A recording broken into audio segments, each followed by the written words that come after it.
I think what is important to remember is that the more we are coming to learn about any disease or any group of symptoms, I think the word disease is a very old-fashioned word. We should call it syndromes because they're a group of symptoms.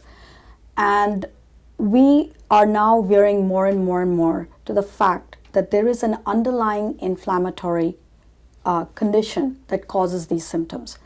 Now, is the inflammatory condition something that is integral in our system that was triggered for whatever reason, or it was from some external source, which could be viruses or spirochetes, which is Lyme amongst them, or bacteria? Now, the Lyme spirochete is not strictly a bacteria. It is neither a virus, so it is a different genus by itself, and it's akin to the syphilis spirochete or the Bartonella. They're all spirochetes. The important thing about why it is misdiagnosed by mainstream medicine is, I think it has to do with the way we are taught as residents, and unfortunately we are told that's confined to New England states, that you have this classic picture that I described earlier. And in fact, I've noticed that even some of my patients who do describe the rash will not have the classic bullseye rash. They'll have very different types of rash and still have Lyme. So I think the 21st century focus on medicine has to be that we have to listen to the patient's constellation of symptoms and come up with a diagnosis, not confine it to geographical distribution, because it is a global world that we live in. They're not confined anymore, none of the diseases. And we want to look at how do we go ahead treating the symptoms rather than the test results, which is what we've been doing so far. And as we know, the majority of these patients will test negative on the test results. So testing is a very imperfect science. When it is there, yes, it's good because it proves what we are, or what we think is going on in that patient's body.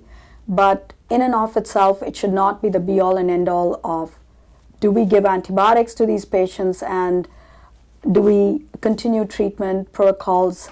I think that is very old-fashioned 20th century medicine, and I think it has to do with personalized medicine, and it should be the same thing with antibiotic protocols for Lyme patients, because again, certain Lyme patients can't tolerate the kind of protocol some other patients can, and I think they have to be individualized and tailored to the patients.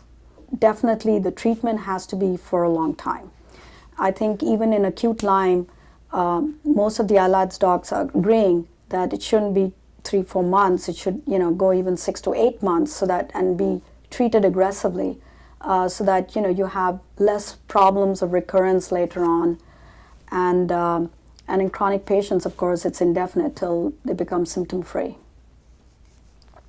I think Lyme is a very serious issue in the United States, just like autism has been.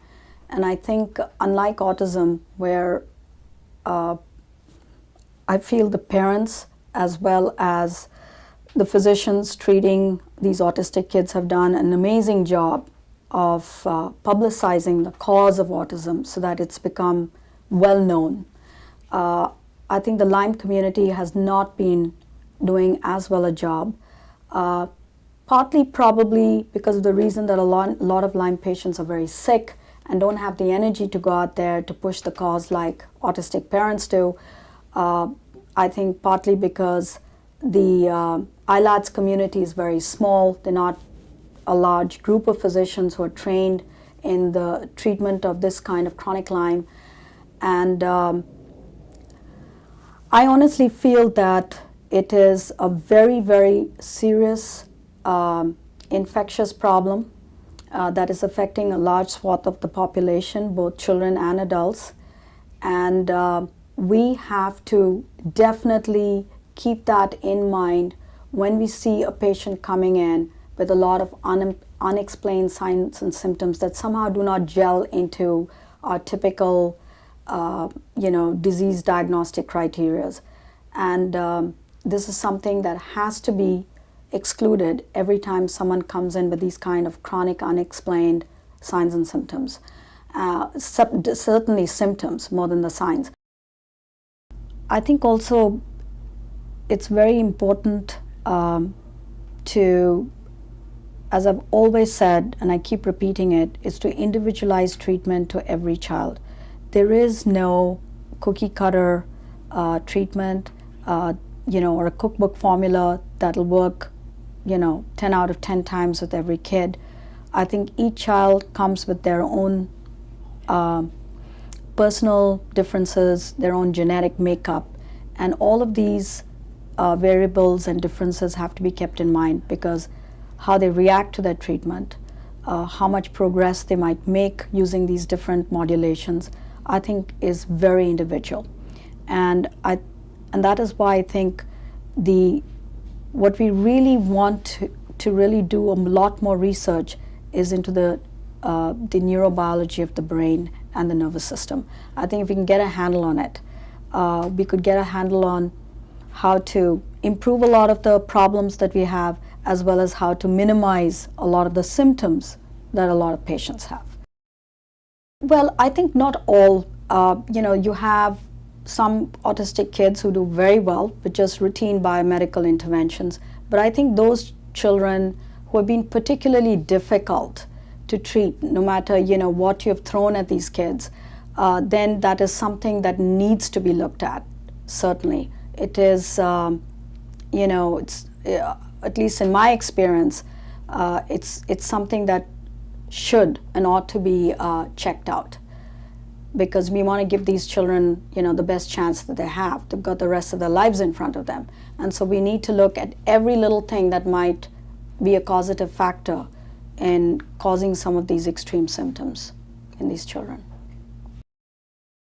I think that the take-home message should be that if you have a lot of unexplained symptoms and you have gone to various physicians or you've been given referrals to various specialists, and everybody pretty much seems to be at sea as to what might be going on, and the tests are all negative, I want you to keep in mind that the tests are not the be-all and end-all.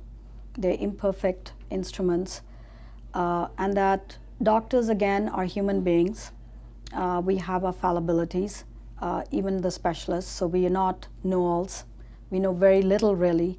And so the best person to have a belief in is in yourself, and you must get care as soon as possible.